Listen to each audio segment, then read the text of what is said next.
ప్రాచీన పురాణ కథలకి ఇప్పటి సైన్స్కి ఏమైనా సంబంధం ఉంటుందంటారా? చాలామందికి ఇదొక వింత ప్రశ్నలా అనిపించవచ్చు. కాని మన భాగవత పురాణంలో ఉన్న రేవత మహారాజు కథ వింటే ఆధునిక భౌతిక శాస్త్రవేత్త ఐన్స్టీన్ చెప్పిన కాలసాపేక్షత సిద్ధాంతం గుర్తొస్తుంది. అవును, వేల సంవత్సరాల క్రితమే మన గ్రంథాల్లో నిక్షిప్తమైన ఆ అద్భుతమైన విశ్వరాస్యాన్ని ఛేదించే ప్రయత్నం చేద్దాం రండి. ఒక్కసారి ఆలోచించండి. మనమొక అంతరిక్ష నౌకలో కూర్చుని విశ్వంలో ఒక చిన్న ప్రయాణం చేసి తిరిగి వచ్చాం.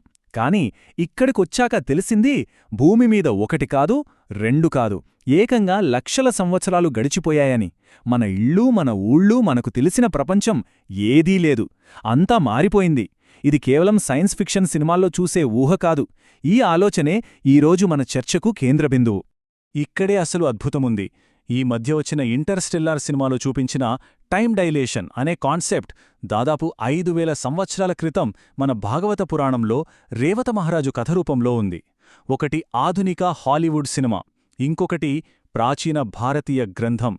ఈ రెండింటి మధ్య ఇంతటి సారూప్యత ఎలా సాధ్యం? ఆ వివరాల్లోకి వెళ్దాం.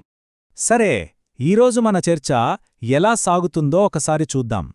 ముందుగా ఇంటర్స్టెల్లార్ సినిమాలోని సైన్స్ ఫిక్షన్ వైరుధ్యాన్ని చూద్దాం. ఆ తర్వాత వేల ఏళ్ల వెనక్కి వెళ్ళి రేవత మహారాజు కథలోకి ప్రయాణిద్దాం. అక్కడ బ్రహ్మదేవుడిచ్చిన ప్రకటన తర్వాత ఐన్స్టీన్ సిద్ధాంతం దీన్ని ఎలా వివరిస్తుందో తెలుసుకుందాం.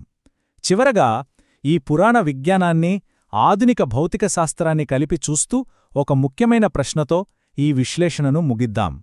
మనలో చాలామంది ఇంటర్స్టెల్లార్ సినిమా చూసే ఉంటాం కదా. అందులో హీరో అతని బృందం ఒక గ్రహం మీదకు వెళ్తారు. ఆ గ్రహం ఒక పెద్ద బ్లాక్ హోల్ చుట్టూ తిరుగుతూ ఉంటుంది. అక్కడ వాళ్లు గడిపిన 1 గంట భూమిమీద 7 ఏళ్లతో సమానం. తిరిగి వచ్చేసరికి వాళ్ల వయస్సు పెద్దగా పెరగదు, కాని భూమిమీద దశాబ్దాలు గడిచిపోతాయి. టైం డైలేషన్ అనే క్లిష్టమైన సైన్స్ కాన్సెప్ట్ను ఇంత అద్భుతంగా చూపించిన సినిమా మరొకటి లేదు.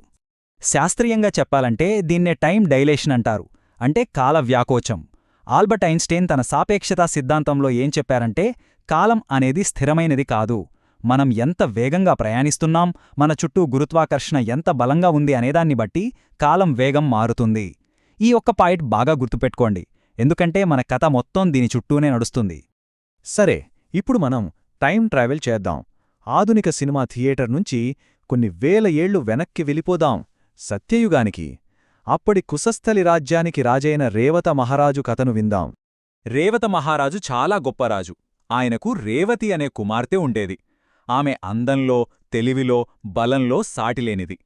తన కూతురికి తగిన వరుడు కోసం భూమండలమంతా వెతికాడు. కాని ఎవ్వరూ ఆయనకు నచ్చలేదు. ఇక లాభం లేదని, ఈ సమస్యకు పరిష్కారం సృష్టికర్త అయిన బ్రహ్మదేవుడే చూపగలడని ఒక సాహసోపేతమైన నిర్ణయం తీసుకున్నాడు. చూసారా, భూమిమీద పరిష్కారం లేకపోతే ఏకంగా బ్రహ్మాండం దాటి వెళ్లాలనుకున్నాడు ఆ రాజు. తన యోగశక్తిని ఉపయోగించి కుమార్తెని వెంటబెట్టుకుని నక్షత్ర మండలాలను, గెలాక్సీలను దాటుకుంటూ సత్యలోకం అంటే బ్రహ్మనివాసానికి బయలుదేరాడు. అంత సుదీర్ఘ ప్రయాణం తర్వాత రేవతుడు, రేవతి బ్రహ్మలోకానికైతే చేరుకున్నారు. కాని వాళ్లు వెళ్లేసరికి బ్రహ్మదేవుడు ఒక సంగీత సభలో లీనమైయున్నారు. సరేనని ఆ సభ ముగిసే వరకు కొన్ని క్షణాలు వేచిచూశారు.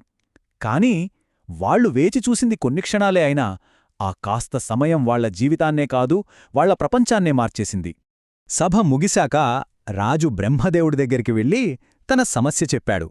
అది విన్న బ్రహ్మ నవ్వి, ఓ రాజా, నువ్వు ఎంపిక చేసుకున్న వరుల జాబితా నాకు అవసరం లేదు. ఎందుకంటే నువ్వు ఇక్కడ సంగీతం వింటూ కొన్ని క్షణాలు గరిపేలోపే భూమిమీద కాలం పరుగులు పెట్టింది. నువ్వు అనుకున్నవాళ్లు, వాళ్ల పిల్లలు, వాళ్ల మనవళ్లు కూడా కాలగర్భంలో కలిసిపోయారు అన్నారు. ఆ మాటలతో కాలం అసలు స్వరూపం ఏంటో రాజుకు మొదటిసారి బోధపడింది. ఇంతకీ ఎంత కాలం గడిచిపోయిందంటే 1 కాదు, 2 కాదు, ఏకంగా 27 చతుర్యుగాలు. ఊహించండి, ఒక చతుర్యుగమంటేనే సత్య, త్రేత, ద్వాపర, కలియుగాలు. అలాంటివి 27 యుగచక్రాలు పూర్తయ్యాయి. సంవత్సరాల్లో చెప్పాలంటే ఆ సంఖ్య ఇంకా పెద్దది. ఏకంగా 11,66,40,000 సంవత్సరాలు.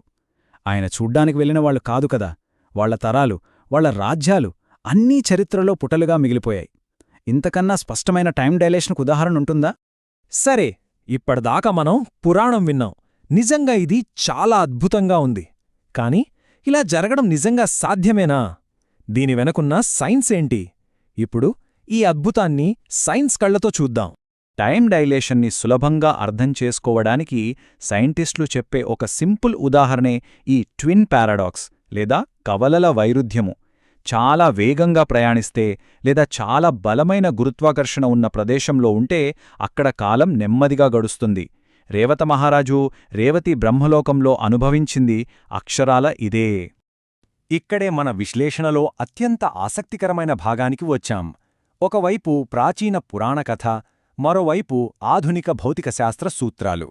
ఈ రెండింటినీ కలిపి చూద్దాం రండి. ఈ పట్టిక చూడండి ఒకసారి. మన పురాణాల్లో కాలాన్ని ఎంత ఖచ్చితంగా కొలిచారో. ఒక చతుర్యుగమంటే 43,20,000 సంవత్సరాలు. అలాంటి 1000 చతుర్యుగాలు కలిస్తే బ్రహ్మకొక పగలు, అంటే భూమిమీద సుమారు 4.32 బిలియన్ సంవత్సరాలు. ఈ మ్యాథమెటికల్ ప్రిసిజన్, ఈ గణితశాస్త్ర ఖచ్చితత్వం నిజంగా మనల్ని ఆలోచనలో పడేస్తుంది. సాధారణంగా మనం కాలాన్ని ఎలా చూస్తాం? నిన్న, ఇవాళ, రేపు, ఒక గీతలాగా. పాశ్చాత్య దేశాల్లో చాలా వరకు ఇదే నమ్మకం. కాని మన హిందూ ధర్మంలో కాలం ఒక చక్రంలాంటిది. యుగాలు వస్తుంటాయి, పోతుంటాయి. ఈ చక్రీయ భావన కాలం అన్ని చోట్ల ఒకేలా ఉండదు, అది సాపేక్షం అనే ఐడియాకి చాలా దగ్గరగా ఉంది. సరే, ఇప్పుడు ఆధునిక శాస్త్రవేత్తల ఊహల్లోకి వెళ్దాం. వాళ్ళేమంటున్నారంటే, రేవతుడి కథలో చెప్పినంత తీవ్రమైన టైం డైలేషన్ జరగాలంటే బ్రహ్మలోకం బహుశా మన పాలపుంత మధ్యలో ఉండే సాజిటేరియస్ ఏ లాంటి ఒక సూపర్ మ్యాసివ్ బ్లాక్ హోల్ సమీపంలో ఉండి ఉండాలి. ఎంత అద్భుతమైన ఆలోచన కదా ఇది! ఈ కథలో ఇంకో అద్భుతమైన డీటెయిల్ కూడా ఉంది. బ్రహ్మ సలహా మేరకు భూమికి తిరిగొచ్చాక అప్పటి ద్వాపరయుగం నాటి ప్రజలకంటే రేవతి చాలా ఎత్తుగా ఉందట. అంటే కోట్ల సంవత్సరాల కాలంలో మానవజాతి పరిణామం చెందిందన్నమాట. ఈ జీవశాస్త్ర సూత్రాన్ని కూడా మన పూర్వీకులు గమనించి కథలో పొందుపరిచారంటే ఆశ్చర్యంగా లేదు? సరే, మన విశ్లేషణ చివరి అంకానికి వచ్చేశాం. ఈ పురాణ కథ, ఈ ఆధునిక సైన్స్, ఈ రెండిటి మధ్య మనం చూసిన ఈ అద్భుతమైన పోలికల్నుంచి మనం చివరిగా ఏం అర్థం చేసుకోవాలి? ఇది కేవలం మనమే అనుకుంటున్న విషయం కాదు. కార్ల్ సేగన్ లాంటి ప్రపంచ ప్రఖ్యాత ఆస్ట్రోనమర్ కూడా హిందూ గ్రంథాల్లో ఉన్న ఈ ఖగోళ కాలగణన చూసి ఆశ్చర్యపోయారు. ఆయన తన కాస్మోస్ అనే ప్రఖ్యాత సిరీస్లో దీని గురించి ప్రత్యేకంగా ప్రస్తావించారు కూడా. దీన్ని బట్టి మన ప్రాచీన జ్ఞానంలో ఎంత లోతుందో అర్థం చేసుకోవచ్చు.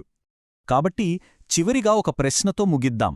మనం ఇప్పుడు సైన్స్ పేరుతో అత్యాధునిక టెక్నాలజీతో కనుక్కుంటున్నవి సరికొత్త విషయాలా, లేక మన పూర్వీకులు వేల ఏళ్ల క్రితమే కథల రూపంలో, సూత్రాల రూపంలో చెప్పిన అవే విశ్వరహస్యాలను మనం కొత్త పరికరాలతో మళ్లీ నిర్ధారించుకుంటున్నామా? దీనికి సమాధానం మీ ఊహకే వదిలేస్తున్నాను.